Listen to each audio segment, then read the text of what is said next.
Pero ahora meditando en esto, como dice que todo hombre nace con una semilla, todo hombre nace con una semilla de salvación, pero esa semilla se tiene que activar.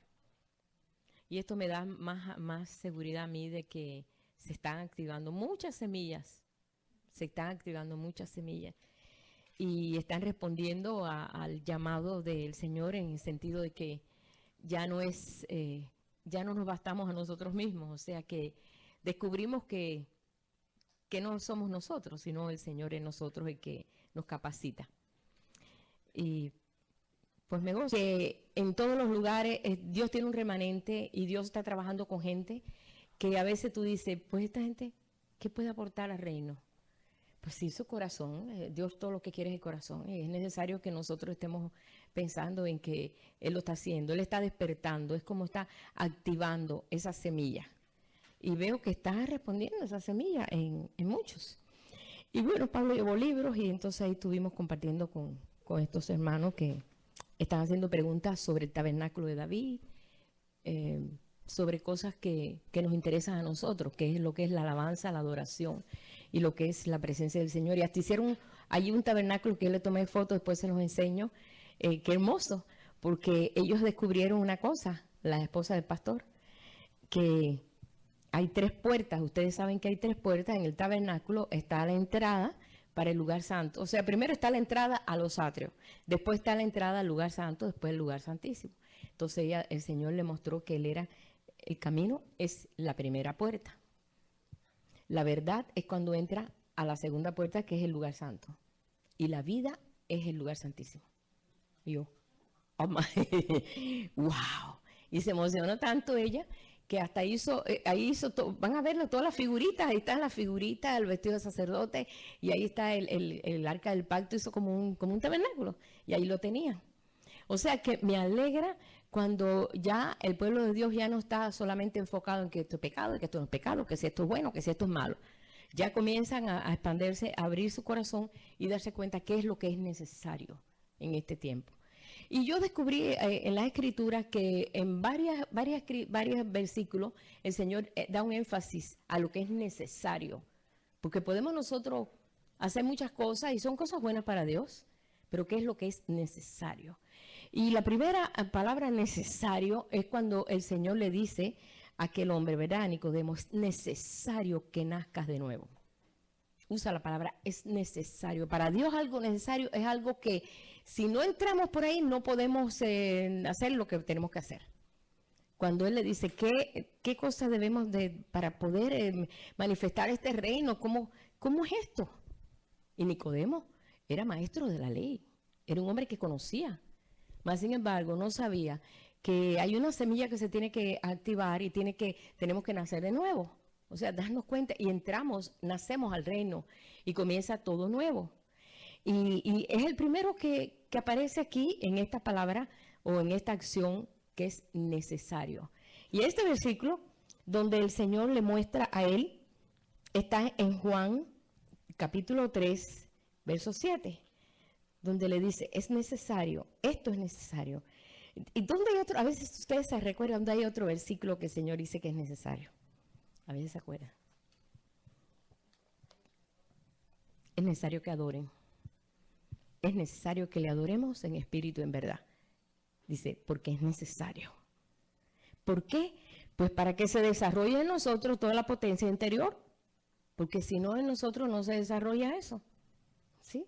Hasta de las tribus más escondidas por allá por la selva, ellos usan un tipo de adoración a sus dioses que le demandan esa adoración. Ahora, si Dios fue quien inventó la adoración, ¿cómo nosotros no lo vamos a adorar?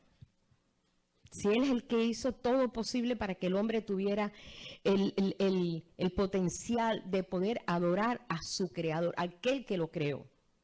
Y cuando le adoramos, hay algo que ocurre dentro de nosotros. Pero quiero que leamos ahí en Juan capítulo 3, verso 7.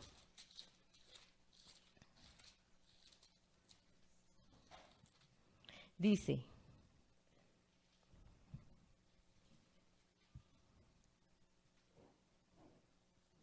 vamos a ver desde el verso, desde el primer verso, capítulo 3, dice, había un hombre de los fariseos que se llamaba Nicodemo, que era un principal entre los judíos.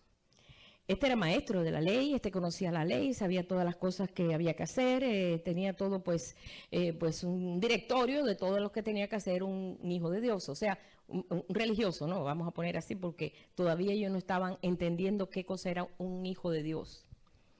Este vino a Jesús de noche y le dijo, Rabí, sabemos que has venido de Dios como maestro. Tienes todas las características de un maestro venido de Dios, porque este hombre sabía discernir y en medio de aquello sí lo sabía. Dice, porque nadie puede hacer estas señales que tú haces si no está Dios con él. Ahí estaba seguro. Respondiendo Jesús le dijo, de cierto te digo que el que no naciere de nuevo no puede ver el reino de Dios. Entonces Nicodemo ahí le dice, bueno, espérate, a ver, ¿cómo es eso? ¿Cómo puede ser esto? ¿Cómo puede un hombre nacer siendo viejo? ¿Puede acaso entrar por segunda vez en el vientre de su madre y nacer? El concepto espiritual religioso es un concepto muy natural. El idioma religioso es un idioma muy natural. No entienden cosas espirituales. No podía entender el idioma de Jesús ni la forma en que Jesús se hablaba, porque hablaba en un nivel muy alto, en un nivel simbólico, hablaba en forma de símbolos, en forma de tipos, y eso ellos no legislaban, como no sabían leer ni escribir en ese aspecto.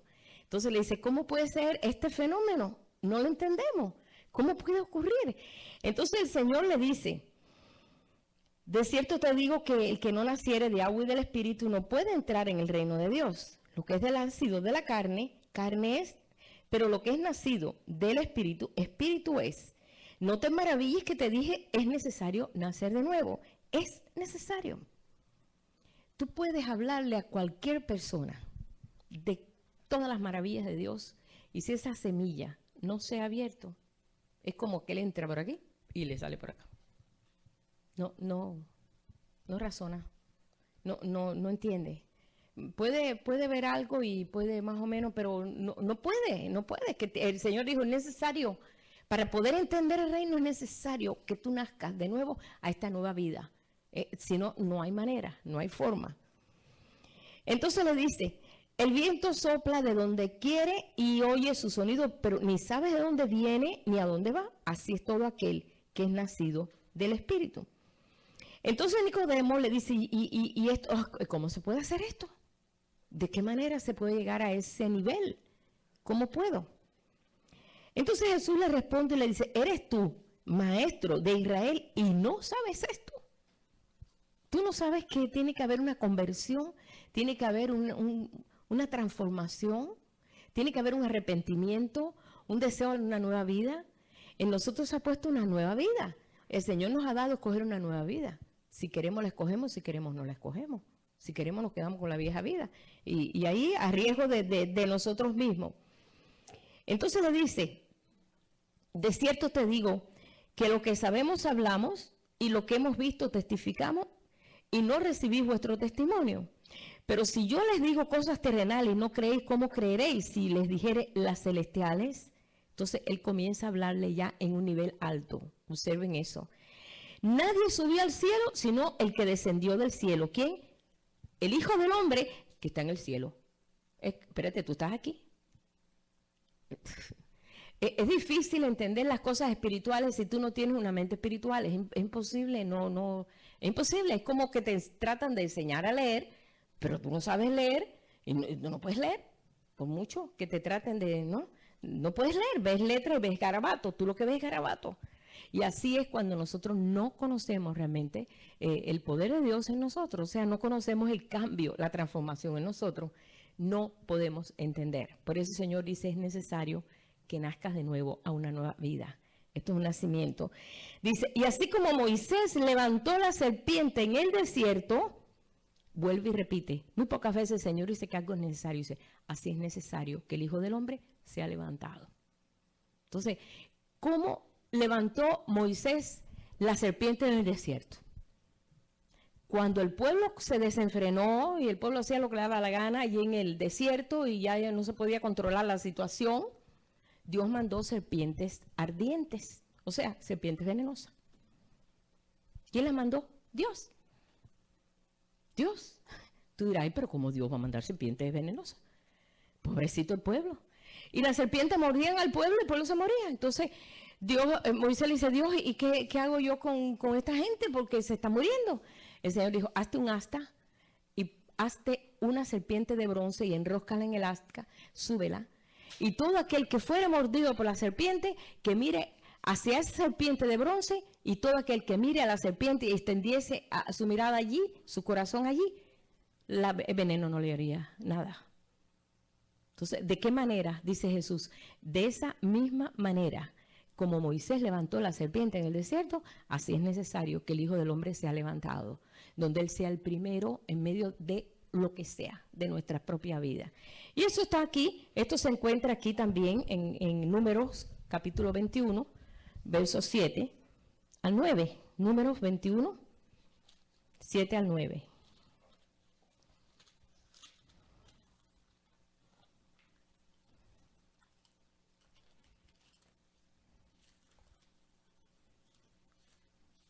Vamos a ver esto porque el Señor dice que es necesario eso y mencionó esta situación. ¿Ok? Vamos aquí a Números 21. Ok. Verso 7.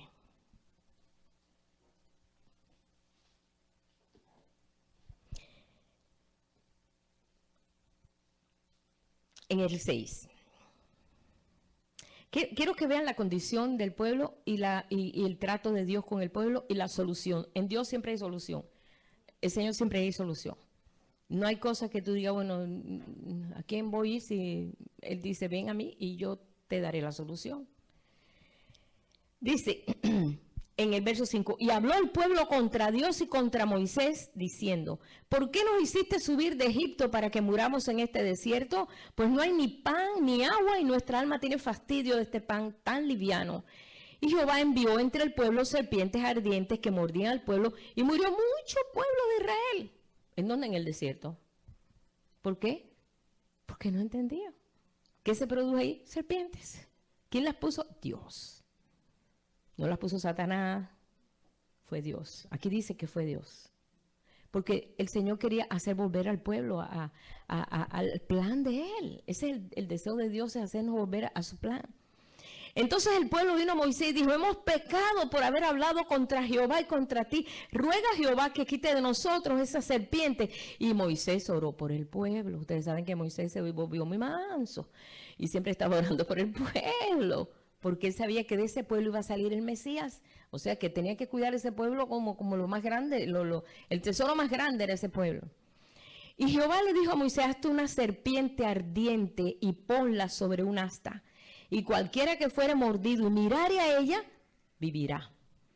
Y Moisés hizo una serpiente de bronce, la puso sobre un asta, y cuando alguna serpiente mordía a alguno, miraba a la serpiente de bronce y vivía. Dice, por eso es que Jesús dijo, así como Moisés levantó esa serpiente en el desierto, así es necesario que el Hijo del Hombre sea levantado. Nosotros estamos conscientes que en esta hora estamos levantando al Hijo. No estamos levantando ni la religión, ni levantando a ningún apóstol, ningún profeta, ningún disque, toda esta gente que se pone el nombre. Estamos levantando al Señor. Nosotros no podemos hoy pararnos en eso, y me alegra ayer cuando estuvimos en esa iglesia tienen ese concepto. ¿Qué les parece? Estamos levantando al Señor, es necesario que lo levantemos a Él. Y Jesús lo dijo, es necesario que yo sea levantado, porque si yo fuere levantado, a todos atraeré a mí mismo. Es una acción que Dios lo está haciendo este último tiempo, es un pueblo que está levantando al Señor, lo está poniendo en alto, está poniendo para que todos los ojos miren ¿quién? No al hombre, que miren al Señor. Y Él dice, es necesario que esto sea, porque esto está hablando del reino establecido. Cuando el reino se establece en los corazones nuestros, en nuestros corazones, porque se tiene que establecer en nosotros. No es un reino de decir, bueno, pues vamos a hacer el reino aquí en San Antonio, Texas. Es que tiene que establecerse en nosotros. Porque para que el mundo cambie, yo tengo que cambiar. Nosotros queremos que el mundo cambie, que todo el mundo sea bueno, pero tiene que empezar por nosotros. No hay otra forma, ¿verdad? Entonces estamos conscientes de eso. En medio de esa gran mortandad que hubo, el Señor hizo una tremenda liberación y los hizo retroceder en la actitud que tenían. La actitud de ellos era, nos quedamos en Egipto y ahí nos morimos. Y ya, se acaba la visión de Dios. Pero como Dios es tan grande y Él va a cumplir la visión de Él, porque Él lo declaró y Él lo va a hacer, Él va a usar todas las alternativas para hacer a retroceder al hombre en la condición que está. Le va a mostrar de alguna forma. Para mí, en este tiempo es el tiempo del levantamiento del Rey de Reyes y Señores Señores. Hoy estamos levantando, no la religión. Mucha gente levanta la religión. Mucha gente tiene una religión y a la religión, hermano, no estamos ya en ese tiempo.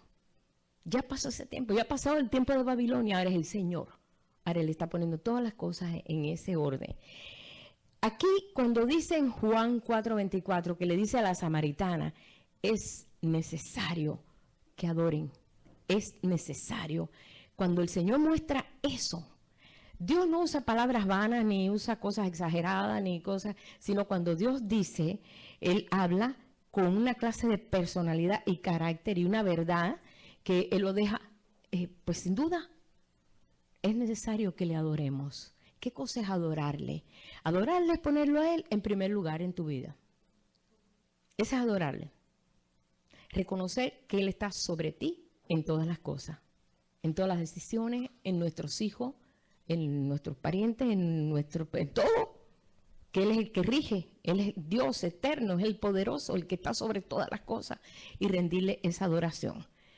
¿Cómo le rendían ellos esa adoración? Bueno, ellos traían una ofrenda y la presentaban, y en lo que se quemaba la ofrenda ellos se tiraban al suelo y ponían su rostro sobre tierra y ahí adoraban a Dios, y a veces estaban horas adorando. Así era la forma que ellos tenían para adorar. Pero nosotros sabemos que ahora nosotros somos los que nos presentamos en sacrificio vivo.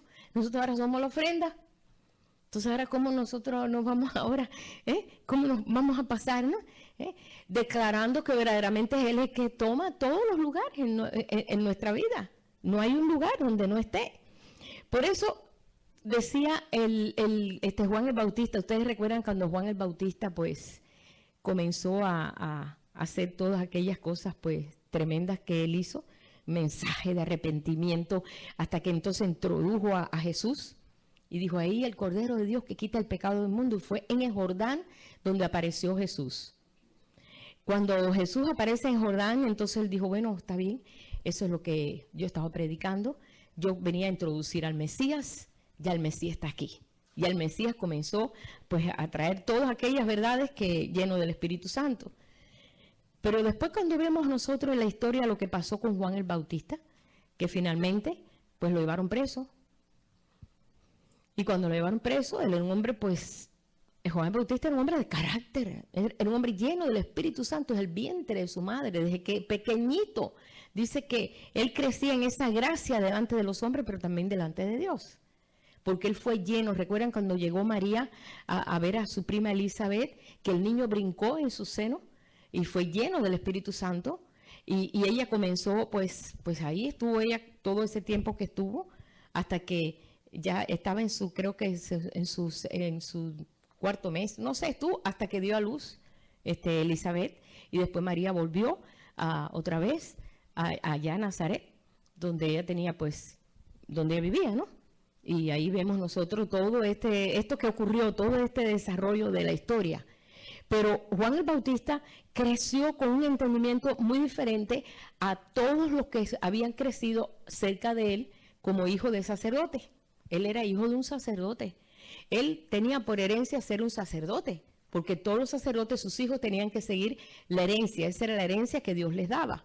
Tenían que seguir siendo sacerdotes. Pero ¿qué pasó? El sacerdocio fue muy raro, porque él no siguió la orden del papá, sino que él se fue al desierto, al Jordán, y ahí comenzó a desarrollar una vida intensa, espiritual, preparándose para ser el profeta del Altísimo, el profeta de Jesús, el que iba a presentar a Jesús a todos. O sea que él tuvo que comer una comida diferente y tuvo que vivir una forma diferente y vestirse diferente y andar diferente. Se vestía con pelo de camello, se vestía como se vestía el profeta Elías. Hasta la forma de vestir cambió. Él tenía que vestirse diferente porque él era un sacerdote, hijo del sacerdote. Pero ni eso tuvo que hacer. Él comenzó a tener una vida diferente. Yo diría, como decir, un nacimiento nuevo en todo aspecto. Pero ¿qué pasa con Juan el Bautista cuando él es llevado preso? Y él dice, bueno, yo quiero estar seguro que el Mesías es él y que todo están las cosas en el orden que Dios me dijo. Así que vayan y pregúntale si es él o el que había de venir o tenemos que esperar a otro. Y mandó a sus discípulos. Él tenía discípulos. Juan el Bautista tenía discípulos. Y allá fueron los discípulos y le dijeron, mira, venimos de parte de Juan. Él quiere saber y quiere estar seguro, está preso. Quiere estar seguro si tú eres el que él estaba esperando o tenemos todavía que esperar otro. Jesús no le dijo, sí, yo soy, mándale esta carta firmada por mí, yo soy, con el cuño de hijo de Dios. No. En ese momento comenzó a hacer milagros, maravillas, abrió ojos de ciego, levantó, comenzó a hacer todo y comenzó a darles una palabra de vida a la gente. Y entonces le dijo, bueno, ahora díganle a Juan lo que han visto y han oído. No, ni siquiera le mandó una notica. Díganle a Juan. Y cuando Juan recibió ese testimonio, dijo, ahora es necesario que él crezca y yo mengüe. Hay un canto que lo dice al revés. Hay un canto que dice que tengo que menguar yo para él crecer. Imposible. Tú tratas de menguarte por tu forma y no puedes. Tiene que crecer él. Cuando él crece, tú vas desapareciendo. Es la forma de Dios. Entonces dijo, ahora es necesario que él crezca y yo desaparezca. Y pasó así. Le cortaron la cabeza y ahí quedó la historia de Juan el Bautista, más que profeta. Jesús dijo que era más que profeta. Pero el Señor dijo, es necesario que él crezca. Entonces, ¿cómo nosotros podemos hacer que Jesús crezca? Pues la única forma que tiene el Señor crecer es dentro de nosotros. Porque lo que él tenía que hacer, él hizo. No lo dijo, consumado es, ya terminé toda la obra, ya terminé, el Señor, ya todo lo terminé. En tus manos comiendo mi espíritu, ya terminé todo. Consumado es. Entonces ahora estamos en este proceso de crecimiento en el Señor.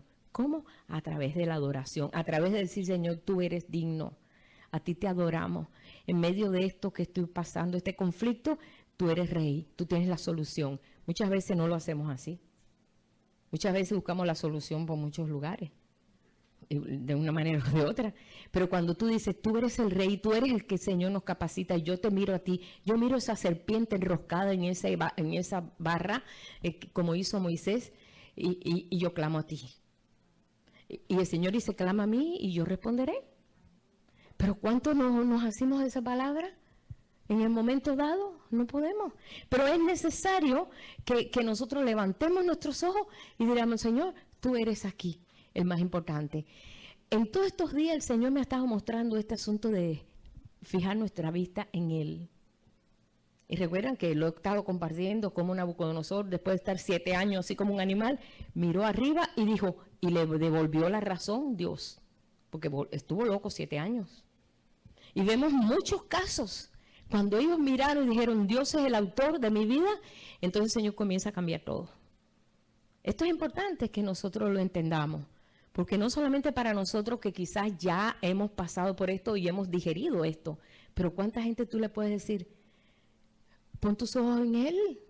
La única forma que tú tienes aquí de salir de esta situación es buscarle a Él, porque a veces Dios permite ciertas cosas para que entonces nosotros lo busquemos a Él, porque nos ama tanto. Que ¿ustedes creen que a Dios no le dolió mandar serpientes ardientes allí que se los matara? Yo creo que a Dios le dolió. ¿Ustedes creen que no le dolió a su hijo cuando lo vio en la cruz clavado? Pues sí, a Dios le dolió. Pero Dios sabe lo que conviene y sabe lo que es necesario. Pero nosotros todavía estamos aprendiendo qué es lo necesario y qué es tu voluntad, Señor, y después cogemos por la voluntad nuestra, porque es la más cómoda para decidir. Decía, bueno, Señor. Después le decimos, ay, Señor, como dicen ustedes, se me chispoteó. No, así, son palabras de esas que a veces ya los digo por aquí, después los hermanos me escriben por allá, por Cuba, y me dicen, oye, ¿qué es lo que tú quieres decir con esto? Porque no entiendo. Pero se me pasó, vaya, esa es la traducción, se me pasó, ¿no? Él dijo, es necesario que él crezca, yo mengue. Eso está en Juan 3:30, ahí lo pueden encontrar. ¿Sí? Pero hay otra cosa que hay mucha gente ahora que está así, ay Dios mío, ¿qué va a pasar? ¿Y qué va a pasar? Un terremoto. En Chile, un terremoto de 8.2. Dios mío, eso es como una bomba atómica, hermano.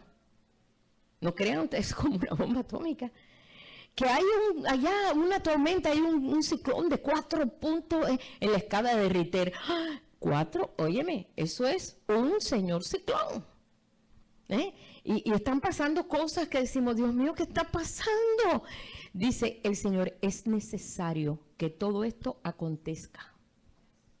Dice, wow. Yo quiero que lo leamos, hermano, porque estamos viviendo tiempo en que mucho pueblo de Dios lo que está haciendo es asustando a los miembros de la iglesia, diciendo, prepárese, porque va a venir esto, y va a venir no sé qué, y va a venir todo otro. Y entonces, ¿qué pasa? Está creciendo un pueblo lleno de miedo. Dios no quiere un pueblo lleno de miedo. Quiere un pueblo dispuesto sabiendo que todas estas cosas tienen que ocurrir porque estamos en esos postreros días.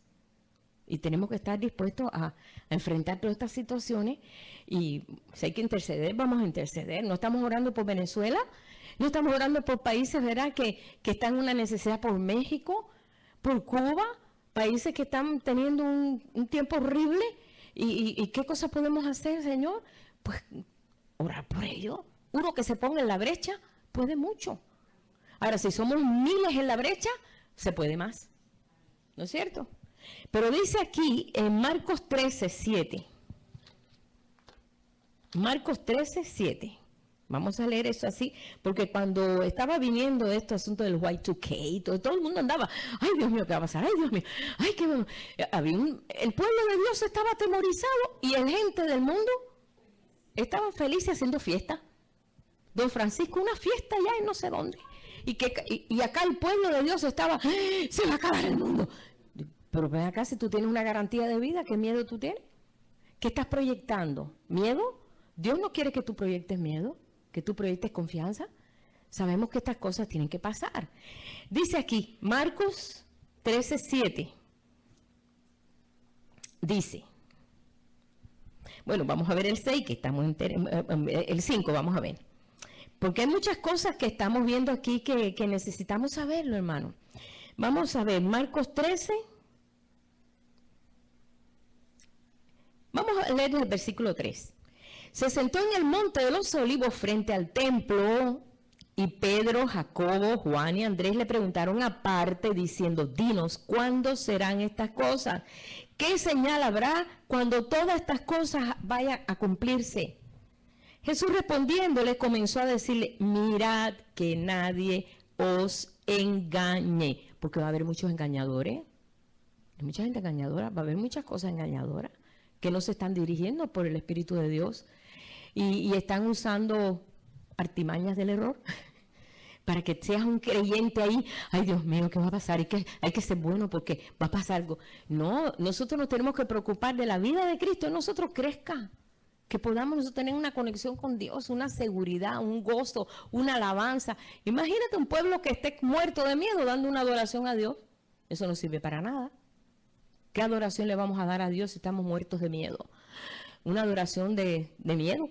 Dios no quiere nada con el miedo. Es más, en todo momento el Señor dice que el miedo no lo proyectó Él, lo proyectó el diablo. Ahí léete Génesis, ahí enseguida cuando cae el hombre o la mujer. ¿Quién te enseñó que estabas desnudo? No, es que tuve miedo y me escondí. ¿De dónde tú tienes miedo si yo no te enseñé miedo? Eso fue lo primero que le dijo Adán a Dios. ¿Dónde estás, Adán? Aquí estoy escondido detrás de unas maticas porque tuve miedo y me escondí, pues mira que estoy desnudo. ¿Quién te enseñó eso? El miedo nunca Dios lo inventó, el enemigo. Porque sabe que el miedo nos paraliza. El miedo nos desarma. Si tú tienes miedo, ya no sirves para nada. Ya cualquiera te maneja. Cualquiera te mueve, porque ya no estás a merced del miedo. Entonces el Señor nunca ha querido eso. Bien, entonces me dice, no os deje, dice, cuando estas cosas comiencen, mirad que nadie los engañe, porque vendrán muchos en mi nombre diciendo, yo soy el Cristo, y engañarán a muchos. Yo soy el Cristo, y engañarán a muchos. Muchos en la Escritura es muchos. Son millones, hermano. Son muchos que se van a dejar engañar por la situación que está pasando ahora. Pero cuando tú oigas de guerra y rumores de guerra, no se turben. Porque es necesario que suceda así, pero no es aún el fin. No se turben, es necesario. Estas cosas tienen que pasar. Hay cosas que tienen que pasar, hay cosas que ya tienen que pasar. Entonces estamos viviendo eso. Porque se levantará nación contra nación, reino contra reino, habrá terremotos en muchos lugares, hambre, alboroto, principio de dolores. Son estos. Todas estas cosas van a venir, pero no, dice, es necesario que vengan todas esas cosas. Esto es parte de lo que estamos viviendo.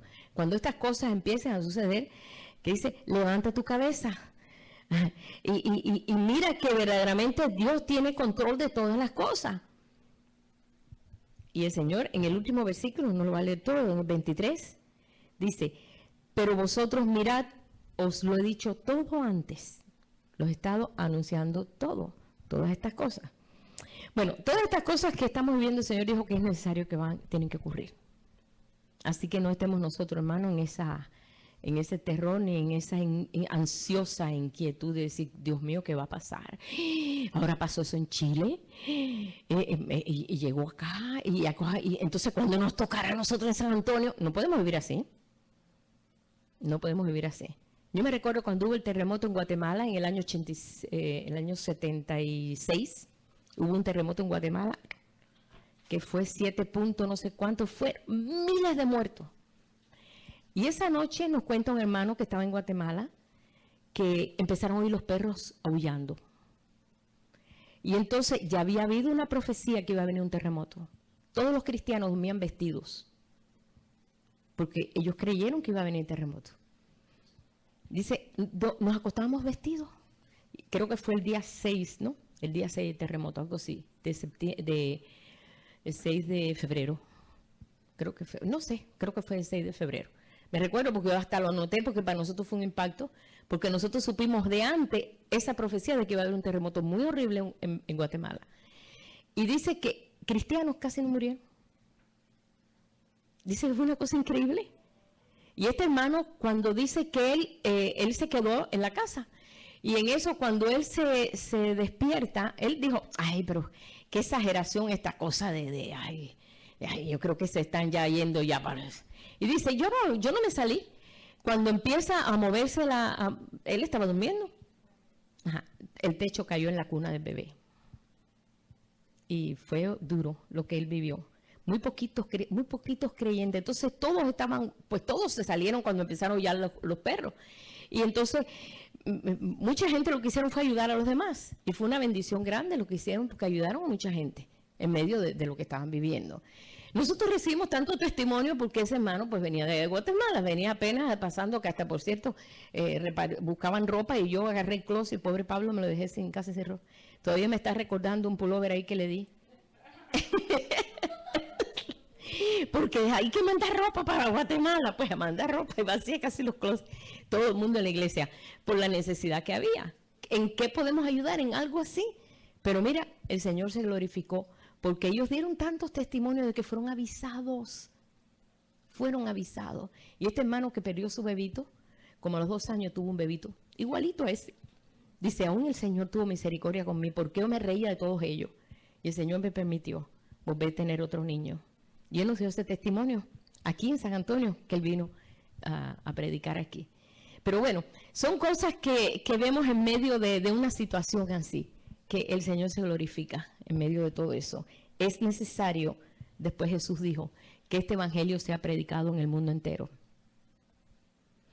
El evangelio del reino, no el evangelio del miedo, no el evangelio de que soy apóstol, a mí tiene que rendirme pleitesía. No, es donde Cristo es el apóstol, es el pastor, es el rey y es el Señor. Donde Él es Él. Porque es necesario que nosotros lo levantemos a Él. Esta es la hora que estamos viviendo. Después en Apocalipsis 10 dice, es necesario que profetices de todas estas cosas. Que hables de todas estas cosas. Y es lo que estamos haciendo. Es lo que estamos haciendo. No cierres tu boca para decirle todas estas maravillas de lo que Dios está haciendo en este tiempo. Somos los postreros. Tenlo claro, somos los postreros. Y a los postreros se les va a demandar mucho. El Señor nos está demandando mucho. Que nuestra alabanza sea una alabanza de corazón. Que nuestra adoración sea de corazón. Que cuando le cantemos a Dios, le cantemos, sabemos lo que le estamos cantando. Como cuando cantamos, ¿verdad? Yo echo el perfume sobre Él. Ese perfume es todo nuestro amor que nosotros ponemos sobre Jesús. Y estamos conscientes cuando estamos cantando de eso. Cuando le estamos adorando, cuando lo estamos levantando en medio de cualquier conflicto. Es necesario que todas estas cosas sean cumplidas. Y hoy, bueno, pues le damos gracias al Señor porque se están cumpliendo.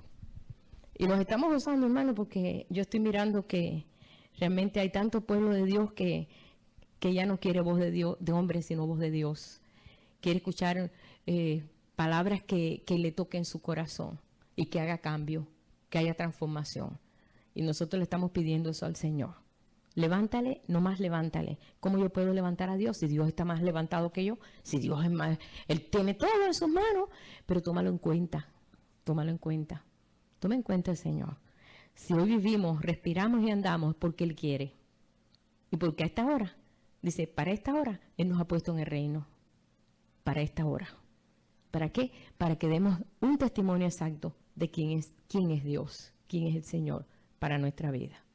Así que le damos gracias al Señor y llévate este testimonio en tu corazón realmente de que hay muchas cosas que el Señor va a aclarar y este es el tiempo que está aclarando todo. Pero si no caminamos los primeros escalones, los últimos escalones, Él no los va a revelar. Recuerden que el Señor nunca te muestra todo de un viaje. Él va, a medida que tú vas obedeciendo, Él va abriendo el panorama más. Más. Hasta el momento que, wow, pero no te da todo el paquete completo porque te desmaya. Si le llega a dar todo el paquete completo a Abraham en Ur de los Caldeos, Abraham le dice, mira Dios, déjame aquí me retiré. Pero si le llega a decir, Abraham, quiero que salgas de Ur de los Caldeos, dentro de 25 años te voy a dar un hijo. Cuando tengas 100 años, te aseguro que Abraham se queda en Ur de los Caldeos. Y de ahí no sale. Y tampoco fue más allá y después decirle, y todavía esa generación que va a salir de ti, van a ser tremendos. Mira, van a estar cautivos 400 años, no como dice 430 años en Egipto. Y después con mano dura Dios los va a sacar de Egipto. ¿Ustedes creen que Dios le iba a decir eso a Abraham? No, Abraham le dice, no chico, no, que aquí me quedo. Busca otro joven, pues si tenía 75 años, si le dice 75, y Abraham sabía matemática. Abraham era un hombre que tenía mucho ganado, tenía muchos siervos. Tenía creo que 300 y pico de siervos. Era un hombre riquísimo. Aparte estaba viejo. Y aparte tenía una mujer estéril. Entonces, si Dios le dice todas esas cosas, por eso es que a nosotros no nos puede decir todo el paquete completo y nos asustamos. Si no, nos va diciendo poquito a poquito, para que no nos caigamos de espalda. ¿Sí? Así es nuestro Dios. Es un papá que sabe cuándo hablar y cuándo no hablar. Ese es nuestro Dios. Te lo presento. La verdad que vale la pena. Vale la pena. Y bueno, yo quiero orar y darle gracias al Señor. Quiero orar por estos hermanos de allá de Houston que tienen hambre, mucha hambre del Señor. Y les dejamos libros, muchas preguntas y muy hermoso. Me gocé, de veras me gocé. Y por todos aquellos que tienen hambre y sed de justicia, dice el Señor, dice, serán saciados. Les daré bastante para que coman. Entonces yo creo eso. Así que vamos a darle gracias al Señor por ello. Y gracias al Señor porque estamos levantándola, así como Moisés levantó la serpiente en el desierto, así es necesario que el Hijo del Hombre también sea levantado. Señor, te damos gracias porque este es el tiempo más glorioso que tú has anunciado a través de los siglos, Señor, a través de todos estos milenios que han pasado. Que tú has dicho, Padre, que en el último tiempo tú manifestarías completamente tu gloria. Y estamos nosotros ahí, Señor, ya pues en la orilla de todo esto, dándote gracias porque queremos asimilarlo todo, Señor. Permite que no nos espantemos con cosas tremendas que tú estás trayendo. Que en todas estas cosas que están pasando en los países, en los lugares, no sea para quitarnos la fuerza, sino para para que todavía nos afinquemos más y tengamos esa fuerza como las águilas, Señor.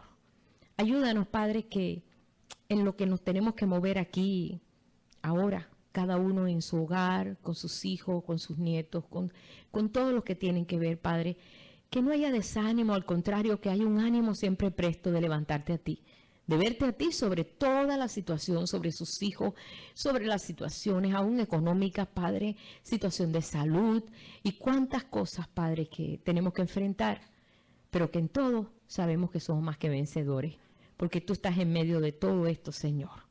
Gracias te damos porque todos estos ejemplos que tenemos en las Escrituras nos consuela. Y te bendecimos en esta noche y te damos gracias por esta bendición tan grande de tenerte a ti como Padre, pero como el Dios eterno. Te bendecimos en el nombre de Jesús. Amén.